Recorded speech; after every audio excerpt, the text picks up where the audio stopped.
Que Deus abençoe sua segunda-feira. Que Deus abençoe essa nova semana que se inicia.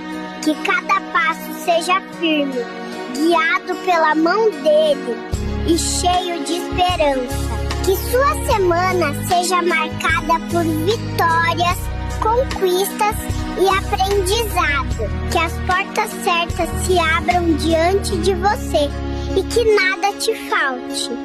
Que sua fé seja renovada e a coragem nunca falte ao seu coração. Que a paz de Deus esteja presente no seu trabalho, na sua casa e nos seus sonhos. Que cada novo dia desta semana traga uma bênção especial para a sua vida. E que no final dela você olhe para trás e diga: obrigado, Senhor, por tudo. Amém.